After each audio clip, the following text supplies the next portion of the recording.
2005, on acquiert cette collection, c'est la communauté d'agglomération du Pays de Meaux.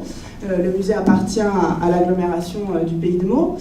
À qui cette collection? Pourquoi? Souvent on nous pose la question, même si pour vous ça semble peut-être logique, mais la communauté d'agglomération du Pays de Meaux voulait valoriser l'histoire de son territoire, qui est peu connue, parce que souvent quand on pense à la Première Guerre mondiale, on pense à la Somme, on pense à Verdun, on ne pense pas forcément à l'Île-de-France, on ne pense pas forcément à Meaux. Et pourtant, des combats se sont déroulés ici en septembre 1914, et notamment avec des troupes d'Afrique, pendant la première bataille de la Marne. Donc pour valoriser l'histoire de ce territoire, on a décidé de construire un musée ici, au pied de ce monument, puisque nous avons encore, vivant aujourd'hui, des traces de cette histoire sur le patrimoine, mais qui ne font pas forcément sens pour la population, parce que la plupart de nos visiteurs, même locaux, nous demandent encore aujourd'hui pourquoi un musée de la Grande Guerre à Meaux. Donc on a encore du travail à faire. On est un jeune musée, donc on ne s'inquiète pas, on n'a que 4 ans et demi, bientôt 5. Donc voilà quelques traces de cette mémoire de la première bataille de la Marne que je voulais vous présenter avant qu'on visite le musée tout à l'heure. Donc on a notamment ces traces, ces trous, ces meurtrières qui ont été creusées par des zouaves en septembre 14 lors de combats avec les Allemands dans ce cimetière civil. On a un cimetière militaire allemand, on a une grande tombe collective, une des rares encore en place en France, que l'on souhaite présenter à un classement au patrimoine mondial de l'UNESCO, et dans laquelle est enterré Charles Péguy, le grand poète français.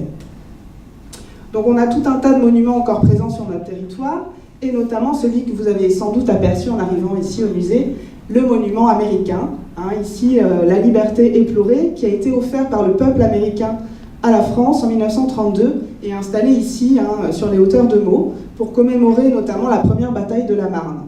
Il était donc logique d'installer le musée ici au pied de ce monument en lien avec la mémoire de son territoire. On a donc travaillé avec M. Vernet, tu ne trouves pas beau Jean-Pierre, oui. Et donc cette magnifique collection que vous allez découvrir tout à l'heure en visitant le musée, ça a été assez rapide finalement, puisque la décision de l'acquisition de ta collection en 2006, ouverture du musée en 2011, donc incroyablement rapide. Et là je vous donne un petit aperçu de ce que vous allez découvrir tout à l'heure. Et donc l'idée de ce musée, c'était de proposer un musée généraliste sur la Grande Guerre, et ça la collection de Jean-Pierre Vernet nous le permettait, et de rendre ce musée et cette collection la plus accessible à tous. Et là on en revient à la question de la transmission de la mémoire. Accessible à travers sa muséographie, on en parlera tout à l'heure. Alors il y a des points positifs mais également des points négatifs, donc on pourra en débattre, on est très ouvert. À travers le renouvellement aussi de la présentation de ces collections, parce qu'au-delà des 3000 m² d'exposition permanent, effectivement, on n'aura pas le temps de tout visiter. Vous sortirez frustrés, mais peut-être vous reviendrez si on arrive à vous donner envie de revenir visiter le musée. On a également 300 m² d'exposition temporaire dans lesquelles on propose chaque année une exposition thématique. Cette année consacrée à l'artillerie, l'année prochaine à l'archéologie de la Grande Guerre. Voilà, qui nous permet de faire tourner nos collections, de développer des partenariats avec d'autres institutions et de mettre en avant des thèmes développés par la recherche, notamment.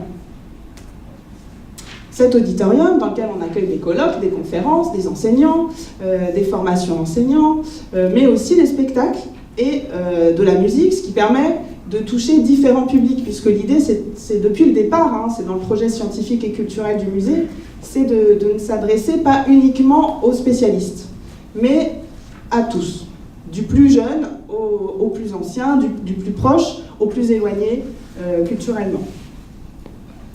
Donc, un de nos publics phares, effectivement, on parlait des enseignants tout à l'heure, Pierre Vermeren nous en parlait, mais ce sont bien sûr les jeunes publics, les jeunes générations, et notamment les scolaires, qui ont été pris en compte dès l'origine du musée. On a une équipe de 5 médiateurs culturels au musée qui travaillent à la construction d'une offre pédagogique très riche, avec des enseignants détachés. Et on a depuis le début 2 espaces pédagogiques, 2 salles qui nous permettent d'accueillir des élèves. On accueille plus de 35 000 élèves par an, enfin entre 30 et 35 000, et d'accueillir des élèves, pas seulement en visite guidée, mais aussi à travers des ateliers pour expérimenter et enrichir, développer différentes manières d'apprendre. Donc, un positionnement résolument tourné vers le grand public, et depuis, ça fonctionne quand même plutôt bien, puisque depuis l'ouverture du musée, nous avons accueilli plus de 500 000 visiteurs, à Meaux, où personne ne savait qu'il y avait eu des épisodes liés à la Grande Guerre. C'est donc plutôt pas mal.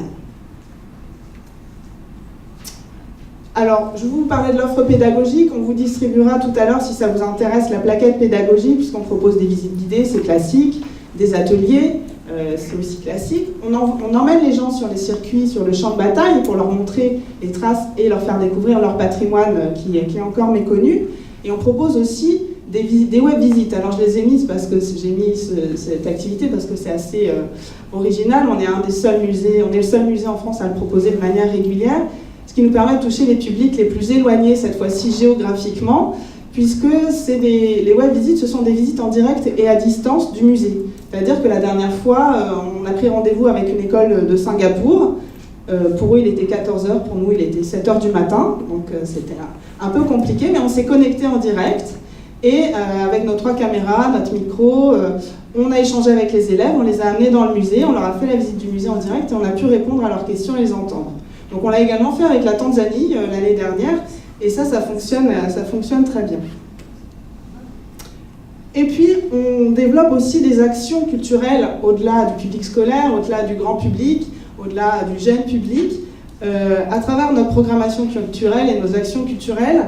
Vous en verrez tout à l'heure une illustration avec Karine Le Tiec qui viendra présenter l'ensemble Calliope, ou les reconstituants qui sont ici sur la photo, puisqu'on organise chaque année un week-end de reconstitution historique. On propose différentes activités, du théâtre, on n'a pas encore fait de la danse, mais pourquoi pas. On aime bien croiser les domaines, ce qui permet de rendre cette mémoire accessible au plus grand nombre.